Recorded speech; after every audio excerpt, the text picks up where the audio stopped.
graduado em Direito, trabalhador do Centro Espírita Francisco de Assis, palestrante da União Espírita de Vitória da Conquista, UFC, Carlos Henrique. Seja muito bem-vindo.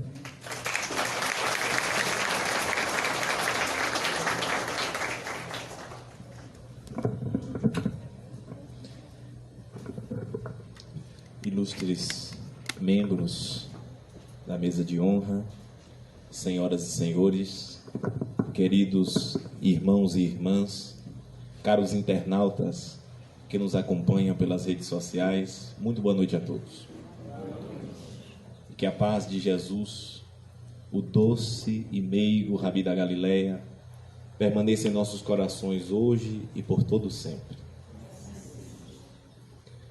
O povo hebreu aguardava com grande expectativa a vinda do Messias. Após um longo período de exílio, este povo aguardava um Messias que viera instituir o reino de Deus na terra. Aguardavam um Messias desse modo que fosse belicoso e pomposo, à semelhança dos príncipes da terra. Este povo não pôde compreender, portanto, um Messias que nascera em uma manjedoura, que fora filho de um carpinteiro, que trazia a proposta do reino de Deus dentro dos corações. Não puderam compreender Jesus, pois o Cristo trazia uma proposta de emancipação das criaturas, dizendo a todos: não acrediteis quando vos disserem que o reino está aqui ou acolá, porque o reino de Deus está dentro de vós. Jesus entoou um cântico de imortalidade, dizendo às criaturas de que a vida não se circunscreve do berço ao túmulo, prometendo consolo aos aflitos, prometendo felicidade aos que choram momentaneamente na terra.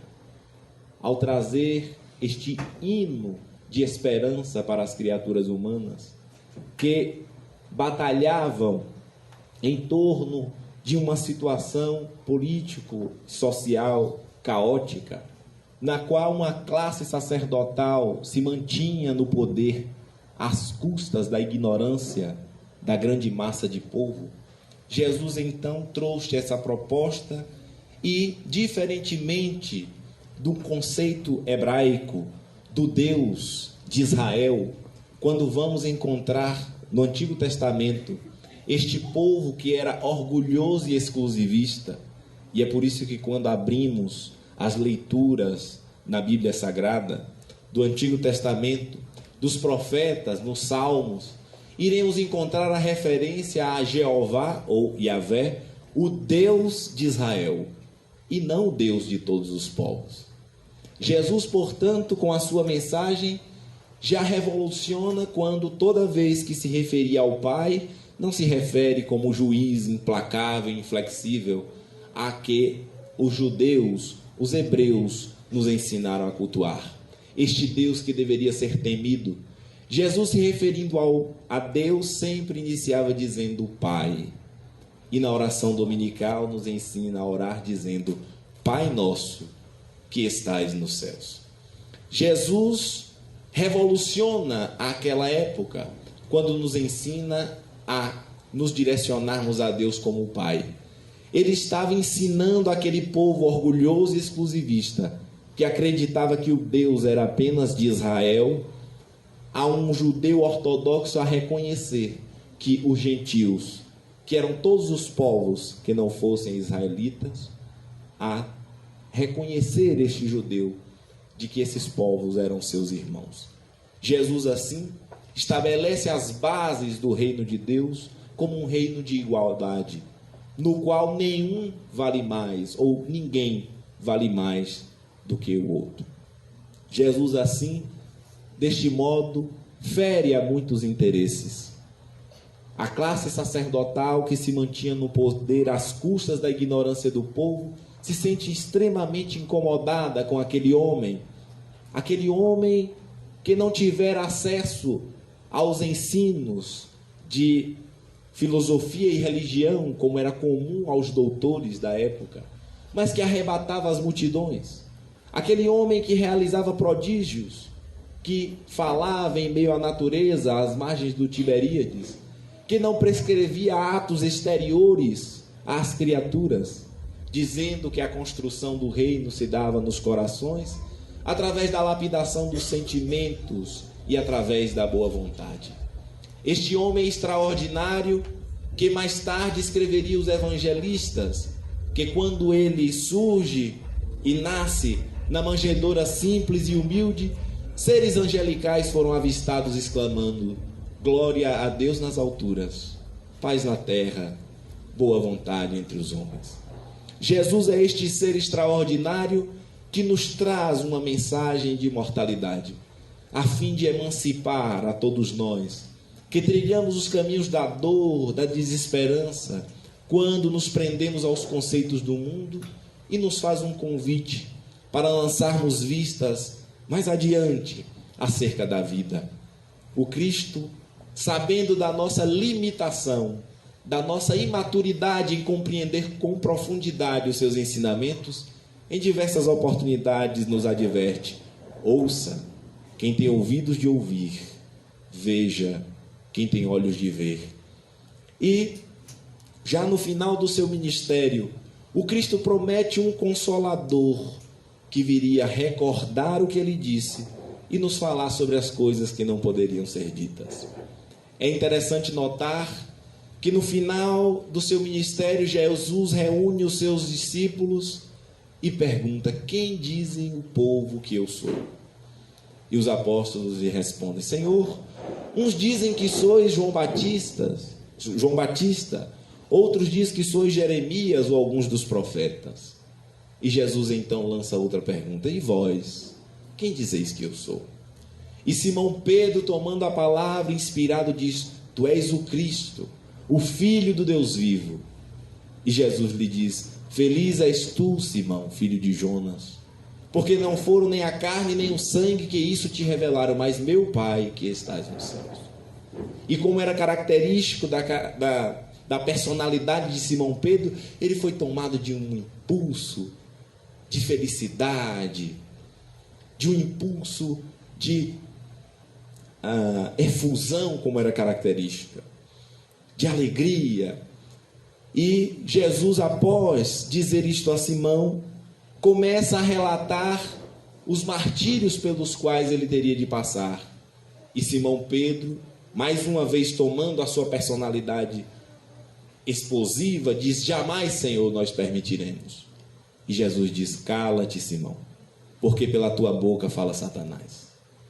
E eu fico imaginando a confusão na cabeça do pobre do Simão Pedro, porque 1 minuto atrás era Deus que falava pela boca dele, e 1 minuto depois já era Satanás. E eu fico imaginando Simão Pedro: meu Deus do céu, que história é essa? Jesus estava dando um grande ensinamento a Simão, de que na vida nós temos altos e baixos, e nós precisamos, por isso ele nos recomenda: vigiai e orai, porque em um átimo de segundo poderemos estar aurindo as interferências, as inspirações da vida superior, e por 1 minuto de distração poderemos estar sendo instrumentos das regiões e das esferas inferiores da vida. Jesus assim deixa um grande exemplo, e após informar dos martírios pelos quais passaria, os apóstolos foram tomados de uma grande amargura, e tentando modificar aquela situação, Jesus diz: mas eu não vos deixarei órfãos. Dia virá que vos enviarei o Paráclito, ou Paracleto, o Espírito de verdade, o Consolador, que vos fará recordar de tudo o que eu disse, e vos falará sobre toda a verdade, a fim de permanecer convosco até o fim dos tempos.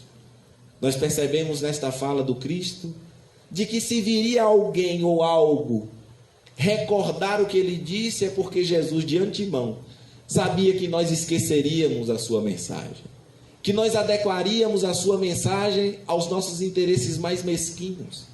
E é o que nós constatamos através da história, quando averiguamos que o cristianismo possuiu 300 anos de pulcritude, por assim dizer, no qual os cristãos eram perseguidos. no qual os primeiros cristãos necessitaram doar as suas vidas físicas a fim de que o cristianismo se propagasse. Os primeiros cristãos desceram as feras, entoando hosanas. Tamanha a convicção da continuidade da vida, tamanha a compreensão da ressurreição de Jesus, decretando a vitória sobre a morte. Mas após 300 anos, o cristianismo passou de ser perseguido a ser perseguidor. E quando Constantino decreta o cristianismo como religião oficial de Roma, nós temos uma inversão de valores e vemos os atos mais bárbaros serem praticados em nome de Jesus. Jesus, que é considerado o príncipe da paz, o símbolo máximo do amor, viu a sua mensagem servir de base, por exemplo, para o fomento de guerras, como as Santas Cruzadas. O Tribunal da Santa Inquisição, que foi instituído em nome de Jesus e no qual se tem as técnicas e se desenvolveram as técnicas de tortura mais cruéis que se tem notícia na história da humanidade. Todos esses atos cometidos em nome de Jesus. Portanto, Cristo sabia que nós esqueceríamos a sua mensagem e promete este Consolador que viria num tempo oportuno relembrar o que ele disse e fazer mais, dizer as coisas que o Cristo não poderia dizer. E nós sabemos, portanto, que esta promessa de Jesus, do Espírito de verdade, este Consolador que traria novo alento, que resgataria o cristianismo em sua plenitude, se concretiza no século XIX, 19 séculos após o Evangelho, na França, no então berço cultural do mundo, através do trabalho incomparável de um professor francês, discípulo de Henrique Pestalozzi, o professor Hippolyte Léon Denis Arrivaille, mais conhecido por todos nós pelo pseudônimo de Allan Kardec. E o trabalho incomparável de Allan Kardec, codificando os ensinamentos dos espíritos superiores, revelando as leis eternas e imutáveis de Deus, cumpre a promessa de Jesus, deste Consolador que permaneceria conosco até o fim dos tempos. Quando vemos Jesus dizer, este Consolador, o Paracleto, permanecerá convosco até o fim dos tempos, nós percebemos que este Consolador não se personifica em uma única pessoa, pois que, estando atrelado a uma personalidade, jamais permaneceria conosco até o fim dos tempos. Seria um corpo de doutrina que nos revelaria as leis divinas, sendo estas leis imutáveis e eternas, permaneceriam conosco. É o Espiritismo, que vem resgatar a palavra do Cristo em sua pureza primeira, que vem nos fazer recordar o símbolo do amor e da paz, que ecoou nos idos e gloriosos dias do Tiberíades, nos idos e gloriosos dias da Galileia, e que a humanidade manipulou e adequou aos interesses mais mesquinhos. O Espiritismo vem nos resgatar as palavras de Jesus, conforme relata o espírito Humberto de Campos, no livro Boa Nova, registrando o diálogo de Jesus no início do seu ministério com o sacerdote hebreu às margens do Templo de Jerusalém, e que mostrava o abismo que existia entre a proposta evangélica do Cristo e a compreensão daquele povo que viveu a sua época. Nos diz Humberto de Campos que Jesus, após experimentar os rigores no deserto com João Batista, após experimentar o jejum e a oração a que se impunha João, decide iniciar o seu ministério por Jerusalém e quando, sentado como um peregrino nas adjacências do templo, foi notado por um grupo de sacerdotes ociosos que se sentiram atraídos pelos seus traços de beleza e de originalidade. Alguns se afastaram sem maior interesse, mas Hanã, que seria mais tarde o juiz inclemente de sua causa, se aproxima do desconhecido e lhe pergunta: Galileu, que fazes por Jerusalém? Jesus lhe responde: sacerdote, passo por Jerusalém buscando a fundação do reino de Deus. E nos diz Humberto de Campos que o sacerdote é tomado por uma gargalhada de desprezo e diz: reino de Deus em tuas mãos? E que pensas tu venha a ser isso? E Jesus lhe responde: este reino é a obra divina no coração dos homens. E o sacerdote, acentuando o tom de ironia, lhe questiona: e com que contas para levar adiante essa difícil empresa? Acaso terás conquistado o apoio de algum príncipe ilustre da terra? E Jesus lhe responde: os meus colaboradores virão de todas as partes. E o sacerdote diz: ah, é verdade, os ignorantes e os tolos estão por toda parte. Certamente que esse será o seu material de edificação. Mas propões-te a executar uma obra divina. Mas já viste uma estátua perfeita modelada em fragmentos de lama? E Jesus lhe responde: sacerdote, não existe mármore mais precioso do que o do sentimento, e cinzel mais eficiente do que o da boa vontade. Admirando-se da resposta de Jesus, ele ainda questiona: conheces Roma ou Atenas? Jesus responde: conheço o amor e a verdade. Encerra o diálogo e segue às margens do Tiberíades, a fim de convidar os 2 primeiros apóstolos ao seu ministério. Quando o Espiritismo resgata a mensagem de Jesus nos dias de hoje, nós precisamos lembrar deste diálogo de Jesus com Hanã. Porque quando hoje, já nos tempos do Consolador, nós conseguimos e falamos de Evangelho, nós temos uma tendência natural de pensarmos no livro. Quando se fala em Evangelho, nós pensamos ou na Bíblia, ou no Evangelho segundo o Espiritismo, nós pensamos no livro. Mas nós precisamos recordar de que o Evangelho, que vem do grego evangelion, que significa boa notícia, boa nova, esta boa notícia que Jesus nos trouxe, que o Espiritismo resgata, é a obra divina em nossos corações. E nós não poderemos, já nesses dias do Consolador, cometer os mesmos equívocos daquele povo hebreu que aguardava um reino material, que aguardava uma prosperidade deste mundo físico, sem se aterem à vida futura e à construção deste reino em nossos corações. A proposta de Jesus, quando nos ensinava através de parábolas, falou-nos em muitas oportunidades sobre o reino, e nós vamos perceber que em todas as parábolas, quando Jesus fala o reino de Deus é semelhante a, nós vamos perceber que este reino sempre está dentro de alguma coisa, dentro da pérola, dentro do quarto, dentro de algo. Jesus nos ensinando que este reino estava dentro, nos convidando para que nós não perdêssemos mais tempo com as distrações do mundo externo, como muitas vezes nós nos portamos, observando a vida dos outros, observando as atitudes dos outros, sem nos atermos às nossas próprias atitudes e hábitos. É por isso que vemos o Cristo nos advertir: não olheis o cisco no olho do vosso irmão, mas a trave que há no seu.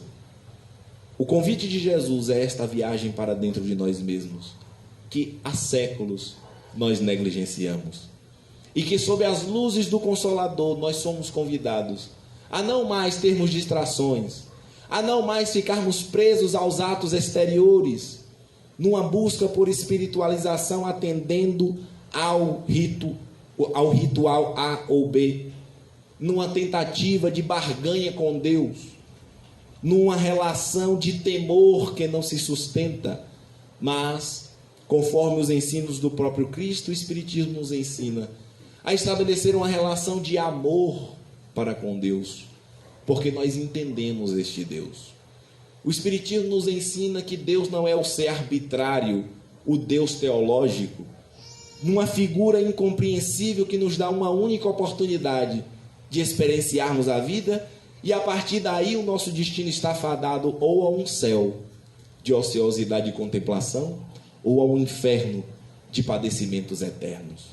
Durante séculos, nós lotamos os templos religiosos, não por uma busca sincera, por uma espiritualização e melhoria de nós mesmos, mas por medo do inferno e dos seus demônios, do purgatório, este lugar que não se sabe se de sofrimento ou se de ventura, e que os teólogos nos disseram que as almas que para lá vão nada podem fazer para modificar sua situação, que são os parentes que ficam no mundo físico, que precisam realizar ofertas, realizar missas, a fim de se retirarem as almas do purgatório. Isso na Idade Média se difundiu de forma tão ampla que uma frase de um padre medieval se celebrizou quando ele diz: toda vez que uma moeda bate no fundo do gasofilácio, uma alma sai do purgatório. E eu achava que essa era uma prática medieval, mas recentemente um colega, que é policial militar, se casou e me fez o convite, que diga-se de passagem que eu não aceito mais, que é o de ser padrinho do casamento. Padrinho, além de ficar e ter que passar por aquele cerimonial todo, ainda tem que dar um presente caro. Então, é uma coisa que eu já estou dizendo de público para ninguém me convidar para ser padrinho. E como de praxe, a noiva se atrasou. E então, eu fiquei na igreja matriz lá em Conquista, olhando as imagens, e no fundo da igreja me deparei com um gasofilácio, esse recipiente para as ofertas, colocado na parede. E aí tinham 3 recipientes. Um escrito da paróquia, que certamente eram as ofertas destinadas à paróquia. O outro da diocese, certamente quem depositava ali os recursos iriam para a diocese. E o outro estava escrito das almas. E eu imaginando que oferecer ofertas para tirar as almas do purgatório era algo medieval, mas que, pelo visto, se preserva de algum modo nos dias atuais. Quando nós pensamos no céu, que os teólogos nos dizem, eu fico imaginando que um mês nesse céu seria uma maravilha, após o corre-corre da nossa vida cotidiana. Não é porque os teólogos dizem, jorrará leite e mel. E eu digo, pelo menos tem um mel para me salvar, porque eu detesto leite. Chega a me dar repugnância quando vejo a pessoa tomando aquele copo de leite, assim. Eu tenho um tio que toma um copo de leite, assim, de guti-guti, como as pessoas dizem, né? Mas, e os teólogos dizem que terá leite e mel, que a gente não vai precisar trabalhar, né, nesse céu. Então, eu acho que um mês, vendo aqueles anjos tocando harpas, vai ser bacana. Mas depois de um mês, eu acho que vai começar a dar um tédio, né? Aquela monotonia, aqueles anjos, né? E aí, é interessante porque uma freira católica, Madre Teresa de Calcutá, que diz, no alto da sua envergadura espiritual, ela diz: se o céu for como os teólogos dizem, eu pedirei a Nosso Senhor para ir para o inferno, porque certamente lá terão irmãos sofredores para que eu possa ajudar. Nós estamos falando de uma freira católica, que mesmo com os dogmas da igreja, entendeu que não existe sentido nesta vida de ociosidade enquanto outros sofrem. Este Deus que nos parece inconcebível, pois é um Deus que nos recomenda uma lei de perdão que Ele não aplica para com seus filhos. Quando os teólogos nos dizem que nós, diante dos erros cometidos em uma única existência, nós pagamos com a eternidade de sofrimentos. E que levam muitos a questionar, ora, seria então a justiça dos homens mais coerente do que a justiça divina? Porque se a justiça dos homens consegue, quando nós estudamos direito e vamos ver a dosimetria da pena, que é a necessidade de cada juiz adequar uma pena que seja condizente com a gravidade do delito, não podendo nenhum juiz se exceder na gravidade da pena em relação ao delito praticado, então seria Deus um ser mais arbitrário do que, e sua justiça mais arbitrária do que a justiça dos homens? Por mais hediondo que seja um crime, seria justo pagar com a eternidade de sofrimentos diante de um erro, por mais longo que nós possamos imaginar em uma existência de 80, 90, 120 anos que seja? É o Espiritismo, portanto, cumprindo o seu papel de consolador, resgata não o juiz que os hebreus nos ensinaram, o Jeová, como nós escutamos Até hoje, em alguns segmentos religiosos, Jeová, o Deus dos exércitos, que seria um Deus que estaria nas frentes de batalha protegendo aquele povo considerado como eleito, em detrimento daqueles considerados como inimigos. Jesus, portanto, nos fala do Pai. E o Pai não é o juiz que julga, mas o Pai amoroso que educa. E o Espiritismo nos ajuda a compreender o sofrimento, não como uma punição, como um castigo, como obra do maligno, como nós escutamos. E existem alguns segmentos religiosos que é bastante interessante, porque dizem assim: conheçam a Jesus, pare de sofrer. E nós ficamos nos questionando, será que Jesus é esse? Porque certamente o dos evangelhos não é. Porque é só olharmos quem seguiu Jesus naquela época que a gente vai ter uma noção de como é a vida do cristão. Paulo morreu decapitado. Vários apóstolos morreram martirizados, apedrejados. Simão Pedro, que nós falávamos no início, morreu crucificado. E ele diz: eu não mereço e não sou digno de morrer como mestre.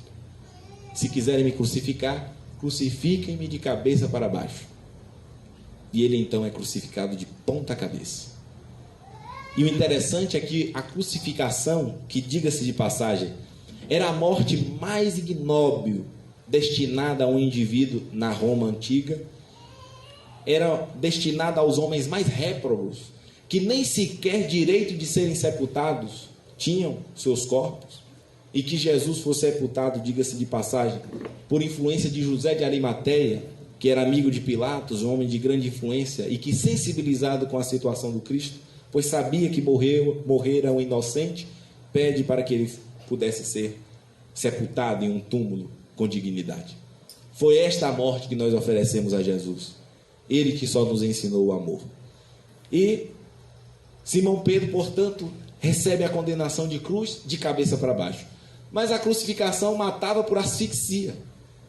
Esta posição, com os pés colocados em alinhamento, os órgãos iam se comprimindo e o indivíduo morria por asfixia. Quando colocou ele de cabeça para baixo, não aconteceu o mesmo efeito. E Simão ficou horas crucificado, sem morrer. E então um soldado, já impaciente diante daquela situação, vem com uma machadinha, abre-lhe a cabeça e ele assim desencarna. Então, quem segue Jesus não tem vida fácil. É por isso que vemos o Cristo dizer: vinde a mim todos vós, que estáis cansados e sobrecarregados, e eu vos aliviarei. Tomai sobre vós o meu jugo e aprendei comigo, que sou brando e humilde de coração, e acharei repouso para as vossas almas, pois suave é o meu jugo, leve é o meu fardo. Percebamos que Jesus não nos diz: vinde a mim todos vós que sofreis, que eu retirarei o fardo. Ele não diz isso. E é interessante, porque ele diz: vinde a mim. E muitas vezes, quando a gente vai orar, a gente fala assim: vem Jesus. E aí o presidente lá da casa que nós trabalhamos, ele diz: não vem não, Jesus, fique lá. Porque o convite é que nós possamos ir até ele. E muitas vezes nós temos esta postura acomodada de ficarmos esperando que o Cristo ou algo venha resolver os nossos problemas, ficando na nossa zona de conforto, esperando que outros façam aquilo que nos compete. Então o convite do Cristo é: vinde a mim, todos vós que estáis cansados e sobrecarregados, e eu vos aliviarei.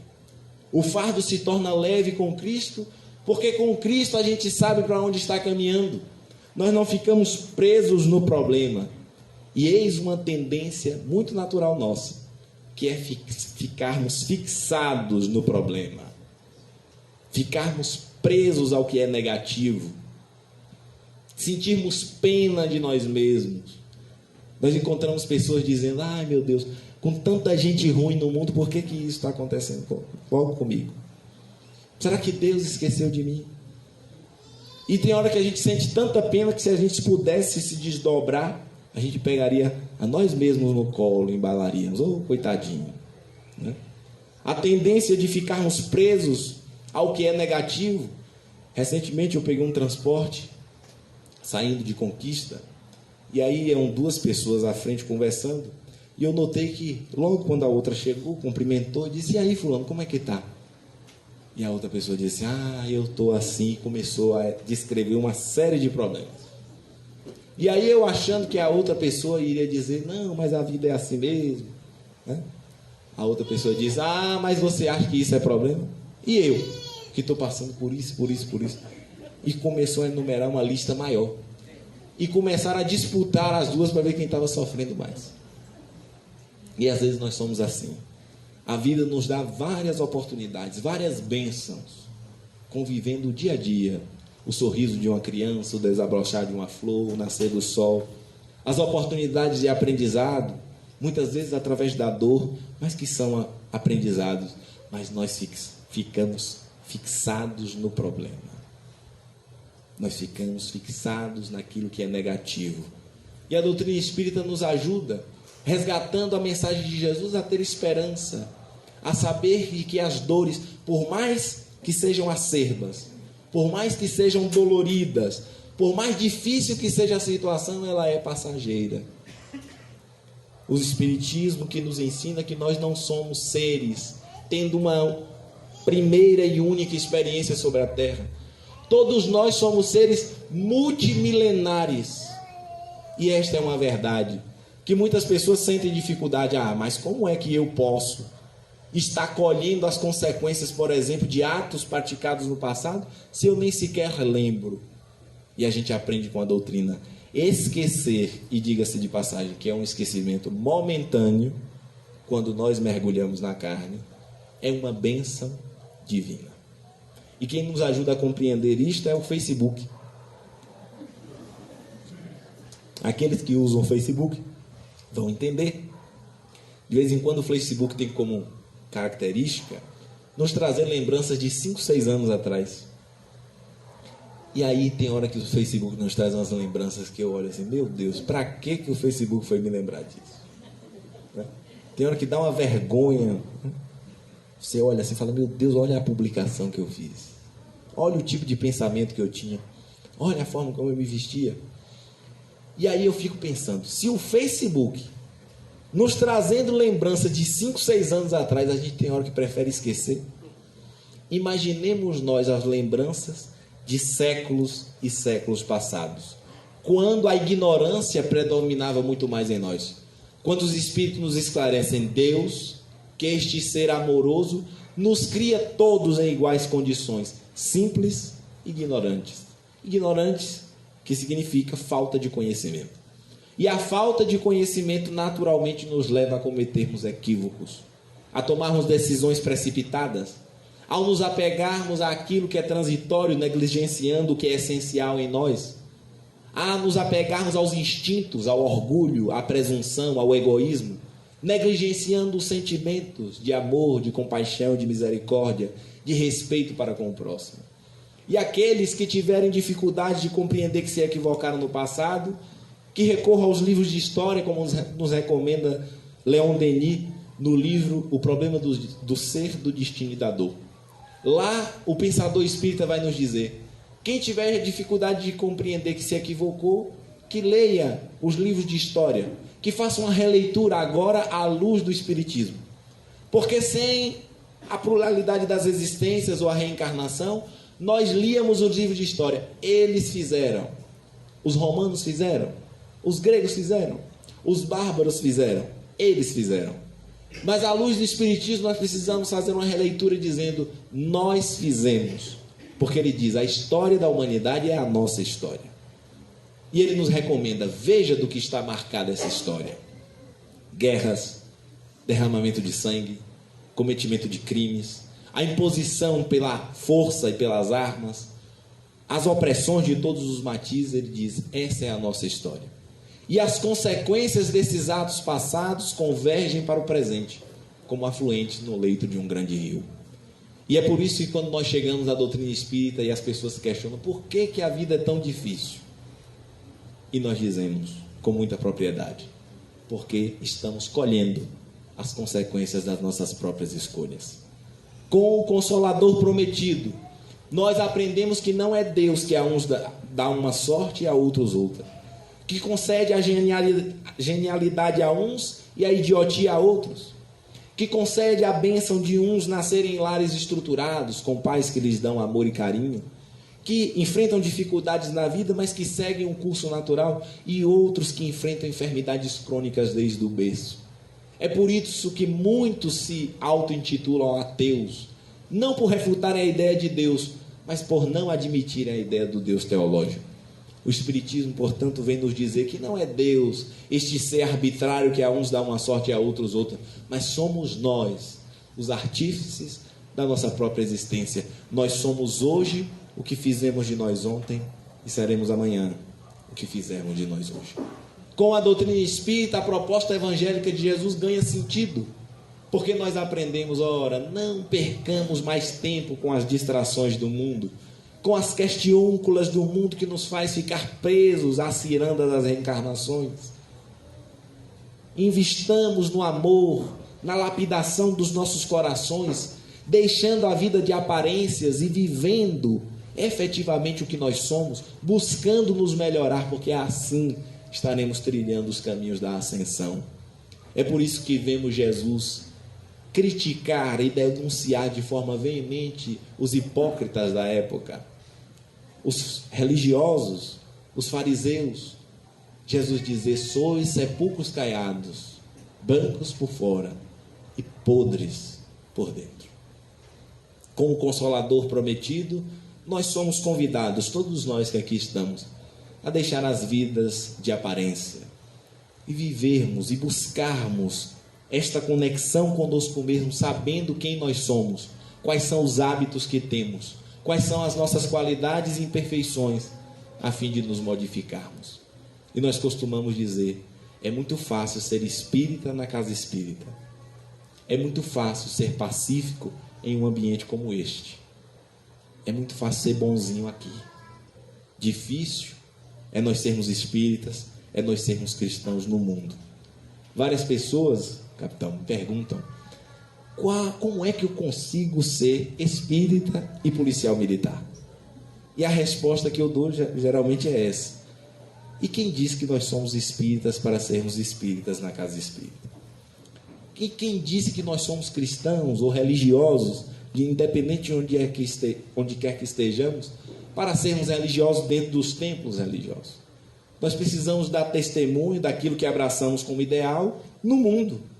Então o mundo precisa de professores espíritas, de médicos espíritas, de policiais militares espíritas, para que, atuando onde quer que estejam, através do exemplo e não da fala, porque é por isso que o apóstolo Paulo nos adverte: a palavra convence, mas o exemplo arrasta. Somos convidados a dar exemplo daquilo que abraçamos como ideal na nossa vida diária, na nossa vida diuturna, na nossa família. Porque é fácil notar como é fácil ser espírita na casa espírita. As pessoas mudam até de voz. É interessante. Fica mais serena: boa noite, meu irmão. Pede a pessoa para fazer uma prece, parece uma comunicação psicofônica de Bezerra de Menezes. Amorável Jesus, é aquela profundidade. Quando chega em casa, chuta o cachorro, briga com o esposo ou com a esposa, volta, né, a ser o que é. Então nós somos convidados a deixar esta vida de aparência, de buscarmos aparentar a bondade para sermos realmente bons, para nos esforçarmos por sermos bons, para termos a coragem de olhar para dentro de nós e, naturalmente, olhando para dentro de nós, deixando de observar as atitudes dos outros, como os outros estão se portando, e passando a olhar para dentro de si, nós iremos constatar qualidades, porque se já estamos aqui, adquirimos muitas qualidades, mas iremos constatar também muitas imperfeições. E precisamos ter a coragem de nos aceitar como nós somos e de enfrentar a realidade e dizer: estou assim, mas posso ser melhor. Ter a coragem de saber que iremos, neste trabalho de autoburilamento, de autotransformação, iremos nos equivocar muitas vezes, mas precisamos ter o auto-perdão. Quando Jesus fala de perdão, nós já pensamos no perdão para o outro, concedermos o perdão ao outro. E muitas vezes nos esquecemos do auto-perdão. Como é que a gente pode oferecer aquilo que nós não temos? Muitas pessoas não se perdoam, espíritas, porque alimentam as culpas do passado e muitas vezes se equivocam sendo espíritas e acham que é inadmissível. Não, já não cabe mais eu espírita, sabendo. Mas nós aprendemos a doutrina espírita que nada na natureza dá saltos. Não existe essa conversão de pronto, de forma que eu estou aqui de um modo e aceitei Jesus e agora sou uma outra pessoa. Na natureza nada dá saltos. A evolução é gradual. E naturalmente nós, mesmo sabendo, iremos nos equivocar. Mas precisamos ter a coragem de persistir no ideal de sermos melhores. Porque vemos companheiros dizerem com orgulho, ainda mais aqui na Bahia, que é a síndrome de Gabriela. Pessoas dizendo com garbo, eu nasci assim, sou mesmo assim e vou ser sempre assim. Ah, eu sou assim. E é muito fácil ficar nessa zona de conforto e as pessoas que me engulam. Difícil mesmo é sair dessa zona de conforto e procurar entender o porquê que nós agimos e reagimos a determinadas situações da forma que reagimos. Emmanuel nos diz, a maior escola das almas é a família. E por que a família é a maior escola das almas? Porque é na família que nós nos mostramos como somos. Na vida de relações, na sociedade, muitas vezes nós temos o verniz social, o verniz da educação, dos bons modos, e nós nos apresentamos como pessoas muito simpáticas, muito legais, muitas vezes corroídos por dentro por sentimentos, por ressentimentos, por ciúme, por vaidade. E na família, geralmente aí a gente dá vazão ao que nós somos mesmo. É por isso que a vida e a relação de irmãos é tão difícil. Porque um irmão conhece o outro. É interessante que lá em casa, pelo modo que minha irmã me cumprimenta e me dá um bom dia, por exemplo, eu já sei o que ela quer. Ela diz, bom dia, irmão, e eu digo, diga o que você quer. Porque um irmão conhece o outro. E é por isso que é uma relação tão difícil. Se nós quisermos nos conhecer, pergunte ao seu irmão quem é você. Que o irmão vai lhe dar detalhes de como você é. E por isso Emmanuel diz, a família é a escola das almas. Porque os parentes, e ele diz numa linguagem filosófica, e nós traduzimos, os parentes são como espelhos de nós mesmos. Não estamos reunidos no núcleo familiar que estamos por acaso. E as pessoas dizem assim, olha, tem atitude igual ao pai, puxou o pai. Achando que é genética. Mas não é genética. É afinidade espiritual. E é por isso que está lá. Porque Emmanuel diz, nós temos a oportunidade de ver fora de nós mesmos aspectos que nós trazemos. E aí ele diz, muito cuidado, quando dentro do lar nós apontamos o dedo para um parente e recriminamos a atitude. Porque nós poderemos estar tentando combater no outro aquilo que nós não conseguimos combater em nós. Então, estar atento à nossa vida de família, à nossa vida familiar. Muitas vezes estamos querendo fazer a caridade, o amor lá fora, negligenciando a nossa vida familiar. Atentarmos-nos para a convivência familiar. Nós falávamos no final do ministério de Jesus, e existe uma passagem evangélica que foi durante muito tempo mal compreendida e que o Espiritismo nos ajuda a entender. Jesus, no final do seu ministério, reúne os apóstolos em uma mesa, come com eles, parte o pão, o vinho, como era de costume à época, e depois deixa uma recomendação. Façam isto em minha memória. E recomenda que nós, toda vez que nos sentássemos à mesa, recordássemos dele. E nos dias de hoje nós ficamos nos questionando por que Jesus senta-se à mesa, come com os apóstolos e recomenda que nós fizéssemos isso e lembrássemos dele. Haroldo Dutra Dias nos diz que Jesus estava ali fazendo um convite para que nós olhássemos as tradições dos patriarcas do povo hebreu. Porque na época de Isaac, Abraão e Jacó, não existiam templos religiosos. Quando aquele povo queria render homenagens a Deus, ele reunia os familiares, sentava à mesa e comia com eles. E este era um ato sagrado.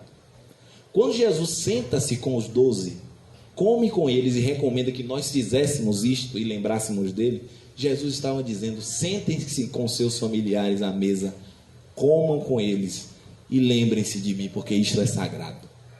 Nesses dias de modernidade, em que nós vemos pais dizerem: eu não sei o que faço com esse menino, núcleos familiares desestruturados, e que os policiais militares, por exemplo, percebem essa desestruturação familiar nas ruas, quando a maioria daqueles jovens, menores, infratores, quando nós vamos investigar a vida desse indivíduo, está ali escancarada a desestruturação familiar, não tem pai, é criado pela avó que tem mais 5 para dar conta, a família desestruturada, nós percebemos que nós estamos deixando de conviver com os nossos familiares. A família perdeu a sua característica de núcleo, de agregação, dos indivíduos estarem convivendo e olhando uns nos olhos dos outros, porque nesses tempos de modernidade em que geralmente existe um televisor e um smartphone para cada membro da família e um televisor em cada cômodo, nós estamos deixando de conviver uns com os outros dentro do próprio lar.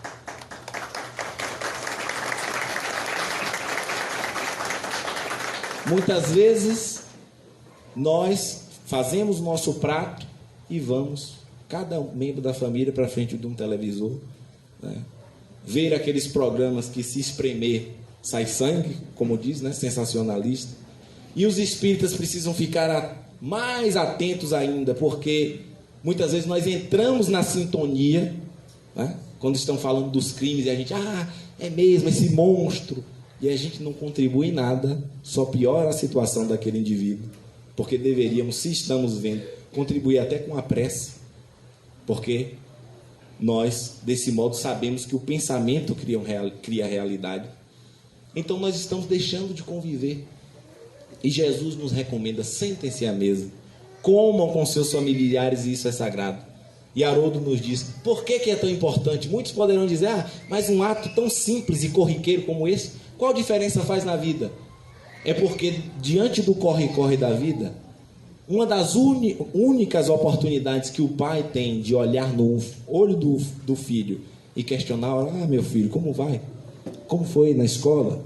E do filho também questionar: meu pai, como foi no trabalho? É quando a gente senta à mesa e come. Então, nós, como cristãos, precisamos resgatar estas questões que são simples do dia a dia. Nós aprendemos que Jesus, e é Chico Xavier que nos diz, Jesus não nos recomenda escalar o Everest. Algumas pessoas acham que amar, e este amor que Jesus preconiza, é algo extraordinário. Quando nós falamos de caridade, de ser um indivíduo melhor, e é natural que nós tenhamos esses referenciais, um Francisco Cândido Xavier, um Divaldo Pereira Franco, uma Irmã Dulce, Madre Teresa, que fizeram grandes obras, mas é uma tendência que nós temos de nos comparar uns com os outros. Mas a proposta que Jesus nos traz é nos questionar: o que eu, na condição em que me encontro, posso fazer que ainda não faço? O que é que no meu dia a dia não está condizente com a proposta evangélica de Jesus? Porque o cristão que tem o Evangelho de Jesus como norte não poderá estar muito bem adaptado a este mundo adoecido que nós vemos. Um mundo em que nos vende muitas ilusões e que muitas vezes nós compramos. A sociedade do consumo, onde os indivíduos são valorizados mais pelo que têm do que pelo que são. E Joana de Anjos nos diz: é por isso que nós estamos vendo a sociedade adoecer. Vivemos na sociedade da solidão, do medo, da síndrome do pânico, da depressão e dos índices alarmantes de suicídio. Porque ela diz: o indivíduo que vive o tempo todo buscando ter coisas em detrimento de ser, chega uma hora que a fatura chega. Chega uma hora que o indivíduo se questiona: para que tanta correria? Recentemente, na faculdade, um colega meu, que vai para todas as festas, conversando com ele, eu questionei: mas será que você não poderia perder uma, pelo menos? Ele trabalha para pagar a festa. E é uma ansiedade quando surge uma festa em algum lugar e ele diz: eu tenho que ir. E aí eu questiono: mas por que essa ansiedade para ir? E aí ele me disse: olha, é porque eu vou morrer. Então eu tenho que aproveitar ao máximo. Enquanto eu tenho força, enquanto eu tenho juventude, eu tenho que aproveitar ao máximo. Porque quando eu morrer, acabou. Então são esses os valores que nos são vendidos o tempo todo, e nós somos bombardeados o tempo todo com vídeos, propagandas, dizendo isto, que seremos felizes se possuirmos, se acumularmos. E a proposta espírita não é abdicar do mundo. Nós não estamos aqui dizendo que para nos espiritualizar nós temos que deixar o mundo, não. Os espíritos nos falam da importância de estarmos no mundo e vivenciarmos o mundo. Então é lícito buscar o nosso bem-estar? É lícito buscar morar bem, comer bem, né? Ter os nossos sonhos de consumo? Sim. Mas a questão é não dar a estas questões mais importância do que as questões que são permanentes. Aquilo que nem a morte nos tira. E é isso que nós precisamos aprender. Porque aquilo que temos fica no túmulo. Ninguém leva posses. Ninguém leva o apartamento, o carro. Fica no túmulo. E a sociedade nos bombardeia com informações e as pessoas vivem como se não fossem morrer. Como se fossem viver eternamente nesta vida física. E o Espiritismo vem nos dizer, nós somos sim seres imortais. A morte não existe. Mas nós precisamos ser, nós precisamos construir conhecimento, virtudes, que nem a morte nos tira. Porque o que nós somos nos acompanha. O que nós somos, nós não deixaremos em momento algum. Aquilo que fizemos de bom e de ruim nos acompanha.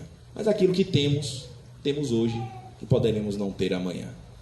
Esta sociedade que vive um culto ao corpo, em que é proibido envelhecer, o Espiritismo nos ensina, nós temos o corpo. Portanto, nós não temos espírito. E é interessante que as pessoas arregalam os olhos quando eu digo isso. Mas que história é essa? Nós não temos espírito?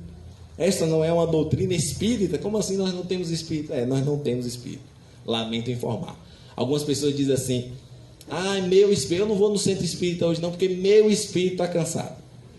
E não tem essa história de meu espírito. Porque nós não temos espírito. Nós somos espírito. E é diferente de ter.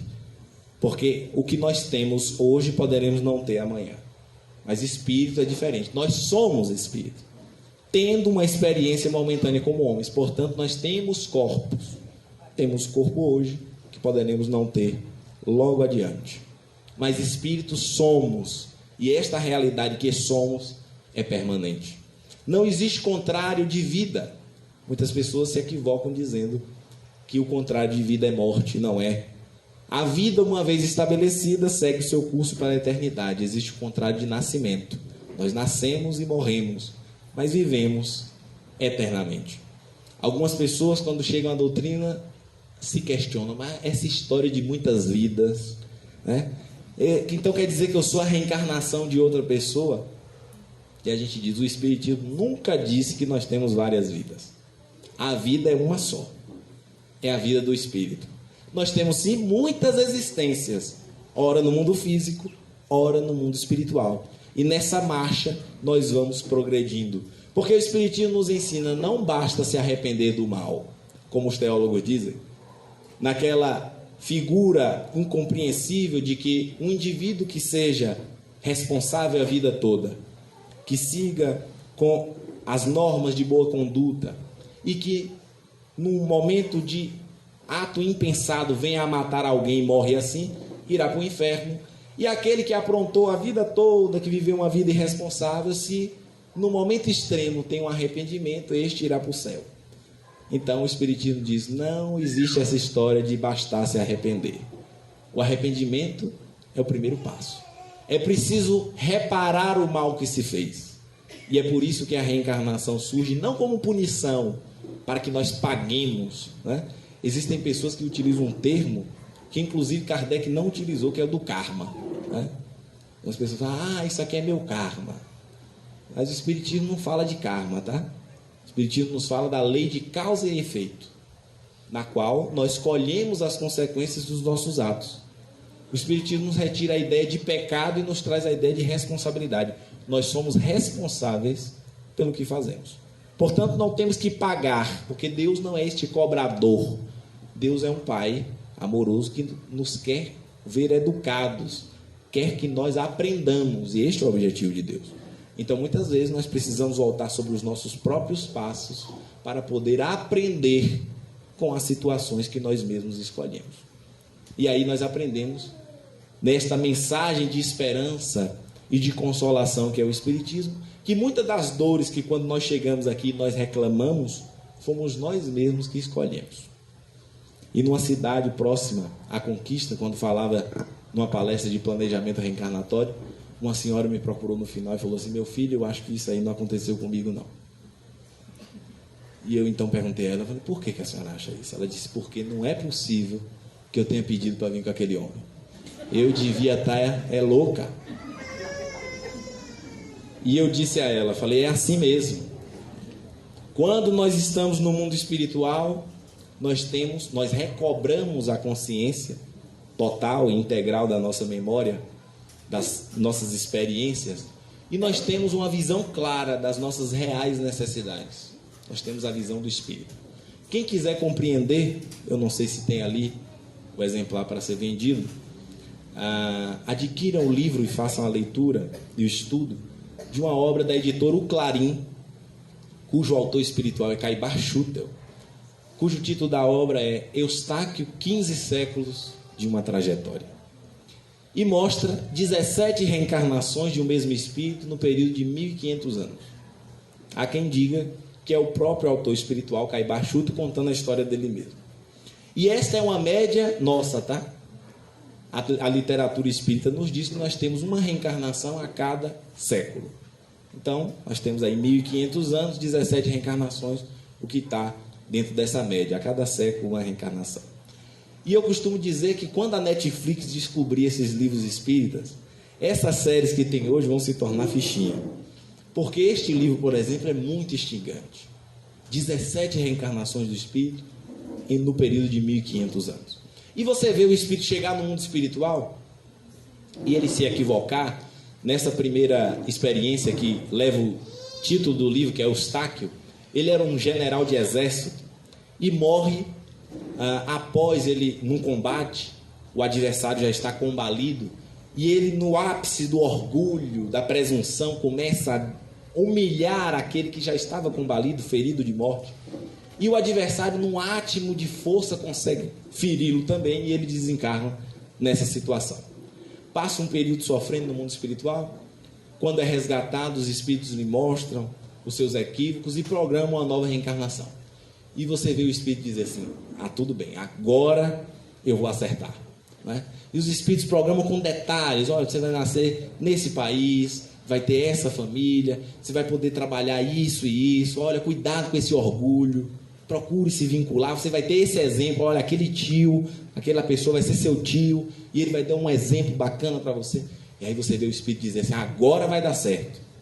Reencarna, tem o mergulho na carne e o esquecimento natural, que é momentâneo, e é Deus nos dando uma página em branco, dizendo: vai, meu filho, reescreve a sua história.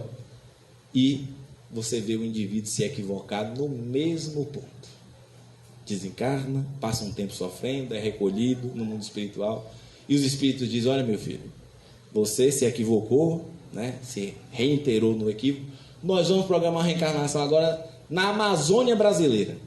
Você vai nascer no meio da mata, longe da civilização, para que você possa desenvolver outros sentimentos em contato com a natureza, desenvolver outros aspectos. A civilização está lhe fazendo muito mal. E o espírito vai e diz: agora vai dar certo. Reencarna, e ele está tão comprometido que ele consegue colocar uma tribo contra a outra. E você vai vendo a leitura e vai dando agonia, porque você vai vendo o indivíduo se equivocar reiteradas vezes e só ter uma melhora sensível 5, 6 reencarnações lá adiante. E aí é interessante, porque existem pessoas que chegam na casa espírita e dizem assim: tem um médium bom aqui, eu não sei aqui em Poções, mas lá em Conquista às vezes aparecem pessoas assim, dizendo: tem um médium bom aí, tem um médium forte, porque eu queria saber o que eu fiz no meu passado e saber qual é a minha missão no futuro, porque eu estou assim meio perdido. Não perdida. E a gente costuma responder: não precisa ter médium bom. Não precisa fazer regressão de memória se você quiser saber o que você fez 3, 4 reencarnações atrás. Porque é só você se observar hoje. Olhe para você hoje.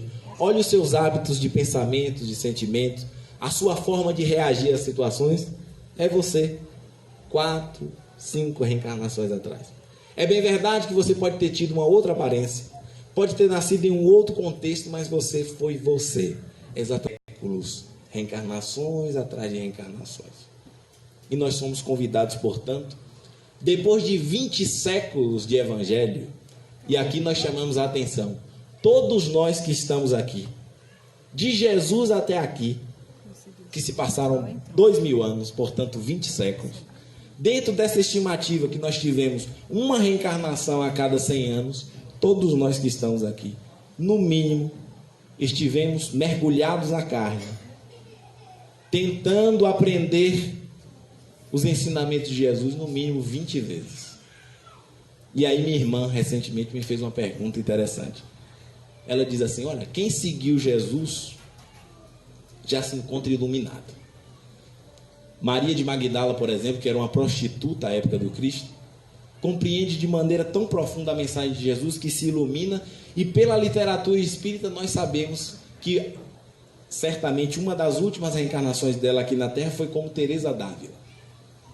E ela nos traz mensagens através de Chico e através de Divaldo, e nós notamos a alta envergadura desse espírito.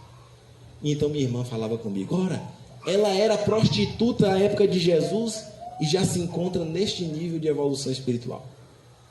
E ela então fez uma pergunta que não quer calar: por que então que nós estamos aqui? E a resposta é simples: certamente nós nos mantivemos distraídos. Nós nos tivemos presos às questiúnculas do dia a dia, das situações, presos aos interesses, aos valores do mundo, esquecidos, negligenciados desta proposta que Jesus nos fez. Mas nós aprendemos que Deus é este Pai amoroso que sempre deixa aberta a porta para o arrependimento. E nós somos aqueles que são convidados para serem os trabalhadores da última hora, conforme Jesus nos diz.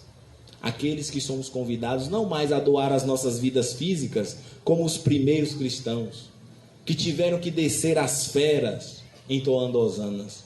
Nós hoje, os trabalhadores da última hora, sob as luzes do Consolador prometido, somos convidados a doar as nossas vidas fúteis em prol da causa. E muitas vezes nós não conseguimos doar as nossas vidas fúteis. Eu não vou para o centro espírita não, porque hoje é a reunião da família. Eu não posso estar à frente do trabalho não, porque nesse dia eu vou ter A ou B para fazer. E nós estamos sempre postergando as oportunidades de trabalho que aparecem diante de nós. Reflitamos, meus irmãos, das oportunidades que a doutrina espírita nos traz. Oportunidades de trabalho que são simples. Sermos úteis. Aplicar um passe, coordenar um grupo ou participar do grupo. Quantos trabalhos sérios existem nestas oficinas de trabalho que são os centros espíritas e que muitas vezes nós estamos como aqueles velhos igrejeiros do nosso passado espiritual, indo aos templos, buscando amparo, apoio e depois seguindo as nossas vidas, sem nos dedicarmos, sem oferecermos um pouco, sem caminharmos em direção a Jesus. E Ele há 20 séculos está dizendo: vinde a mim, esperando, confiante, de braços abertos, que nós possamos sair da nossa zona de conforto e ir caminhar até Ele. Recordo-me que no ano passado este movimento espírita trabalhou a obra Brasil, Coração do Mundo, Pátria do Evangelho. E quando nós lemos esta obra, a impressão inicial é de que nós somos seres privilegiados. Ora, estamos no coração do mundo, na pátria do Evangelho. Mas o que nós deveremos nutrir e que nós conseguimos refletir no ano passado é de que estar aqui no Brasil é uma grande responsabilidade para nós. Porque o coração do mundo, a pátria do Evangelho, é a grande oficina de Jesus, na qual Ele, que se intitulou o médico das almas, que disse que não veio para os justos, mas sim para os pecadores, Ele transforma as almas, que somos todos nós que aqui nos encontramos, como um convite para que não nos equivoquemos mais. Quando vamos ver o relato de Ismael, no relato de Humberto de Campos, trazendo a descrição de Ismael após receber de Jesus essa missão, vemos que Jesus recomenda a Ismael: vá às regiões inferiores do mundo espiritual, abrir as portas aos espíritos que estão acostumados a se equivocarem na Europa, no velho mundo, e dizer-lhes que eu, o Cordeiro Divino, estou lhes abrindo as portas de um novo país, para que sob nova paisagem, novos ares, eles possam não mais se equivocarem. E o relato de Humberto de Campos descreve que Ismael, envergando a bandeira Deus, Cristo e Caridade, desce a essas regiões de sofrimento e diz a estes espíritos, velhos inquisidores, batalhadores das cruzadas, religiosos equivocados, que Jesus estava lhes abrindo as portas de um novo país para, a fim de modificar o coração de cada um, trabalhar as suas pendências, oferecer nova fase de recomeço. Por isso nós estamos num país tão conturbado. Quando as pessoas dizem Brasil, coração do mundo, patriota do Evangelho, este país que bate recorde nos índices de corrupção, que bate recorde no consumo de drogas, na exploração sexual infantil, este país é o coração do mundo, a pátria do Evangelho? É, este país. Porque aqui é a grande oficina de Jesus. E o objetivo do Cristo é aquele mesmo, quando ele, nas margens do Tiberíades, nos diz: nenhuma ovelha do meu rebanho se perderá. Todos nós somos este grande rebanho de Jesus. E Ele espera pacientemente por nós. Somos os espíritas, os mais responsáveis nesta grande obra, porque esta é uma obra comum a toda a nação, mas os espíritas, estes têm responsabilidades maiores. Porque os outros, após se equivocarem e chegarem no mundo espiritual, poderão dizer: eu não sabia. Mergulhei na carne e não sabia. Mas nós espíritas não vai dar para dizer que não sabia. Não vai dar para chegar no mundo espiritual e dizer assim: os estudos lá no Servo de Maria não foram tão claros, o ESD não foi tão claro, as palestras não foram claras, eu não sabia. Não vai dar para dizer, porque os espíritos dizem: este Consolador é tão claro que indivíduos recém-saídos da adolescência o compreendem com profundidade. Allan Kardec, que era um homem erudito, se esforça para deixar essa mensagem em uma linguagem simples e acessível, para que todos nós pudéssemos compreender. E nós temos a oportunidade de estarmos aqui sabendo que somos espíritos, sabendo que nós sobrevivemos à morte biológica, sabendo que os valores da vida são muito mais profundos do que estes que o mundo nos vende como ilusões, sabendo que nós precisamos cultivar o nosso campo íntimo, os nossos corações, a fim de sermos melhores. E é por isso que Kardec diz: reconhece-se o verdadeiro espírita pela sua transformação moral e pelos esforços que faz para domar as suas más inclinações. Todos nós somos convidados a sermos espíritas de verdade. Não por lermos mais, não por sabermos mais do que os outros, não por sermos os frequentadores assíduos das casas espíritas, porque parece-nos que alguns espíritas acham que após desencarnar terá lá um representante divino com uma prancheta questionando quantas horas de passe você tomou e registrado, quantos litros de água fluidificada. E não vai ser assim. O verdadeiro espírita é aquele que se transforma, é aquele que se esforça. E aí nós recordamos, para nós finalizarmos, Francisco de Assis, quando ele, ao final da sua existência, reúne os seus seguidores e diz: meus filhinhos, ide pregai o Evangelho. Se preciso for, utilizem palavras. Nos ensinando que nós damos testemunho daquilo que abraçamos como ideal, muito mais através das nossas atitudes renovadas do que por palavras. Porque palavras são fáceis de serem ditas. Difícil é vivenciar a mensagem. Estejamos onde quer que estejamos, desempenhando o papel que for, nós somos convidados a trazer a mensagem para nós. Mas eu sou palestrante, então minha missão é levar a mensagem aos outros. Quem estiver fazendo palestra e estiver achando que a missão é levar a mensagem aos outros, está equivocado. Porque a mensagem, quando falada, os ouvidos mais próximos é o do próprio palestrante.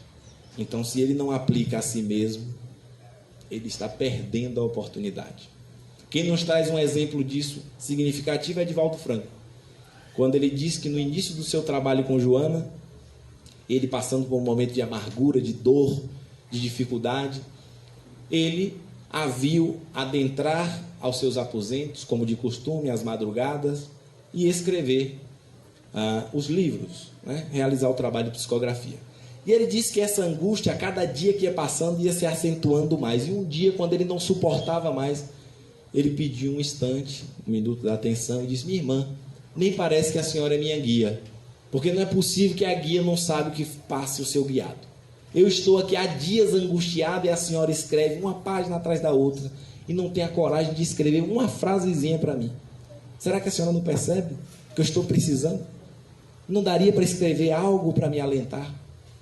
E ele diz então que ela olha para ele com aquele olhar de freira, balança a cabeça e diz: meu senhor, o senhor está equivocado. Tudo, absolutamente tudo que eu escrevi até hoje foi para o senhor. O senhor publica porque quer. Chega para as outras pessoas como uma consequência, mas tudo foi para o senhor. E ele diz então que ela se vira, sai, e ele, envergonhado, se dá conta de que o primeiro a ser atingido com aquela mensagem, e aquelas mensagens, deveria ser ele mesmo e não os outros. Então todos nós somos convidados a trazer a mensagem para nós, estejamos onde quer que estejamos, fazendo palestra, dirigindo as casas espíritas, dirigindo grupos. A missão de todos nós é de evangelizar-se. E como consequência, com a mudança de nós mesmos, aí sim, nós poderemos contribuir com a mudança dos outros. Que este Consolador, que Jesus nos prometeu há 20 séculos, possa iluminar as nossas vidas, a fim de que nós possamos realizar a parte que nos cabe na mudança do mundo, que é modificando a nós mesmos, que é buscando construir novos hábitos de pensamentos, de sentimentos, hábitos saudáveis através da boa leitura, ouvindo a boa música, através da prece, conhecendo-nos a nós mesmos conforme recomendação dos Espíritos. E para finalizar, demonstrando a grandeza dos princípios espíritas, de como esta doutrina é consoladora e nos traz esperança para esta vida futura e para a vida que nós lidamos aqui, quão grandiosos são os conceitos em torno de Deus, a fim de que nós não estabeleçamos mais uma relação de temor e sim de amor, conforme nos recomenda Jesus, amor a Deus sobre todas as coisas e ao próximo como a nós mesmos, integrando-nos nesta consciência divina, neste Pai que nos ama a todos. Nós finalizamos com um poema que para nós sintetiza a grandeza dos princípios espíritas e demonstra como se encontram ultrapassados os velhos dogmas que atenderam às nossas necessidades até certo ponto do nosso processo evolutivo, mas que hoje restam superados e que o Espiritismo refuta de forma convincente.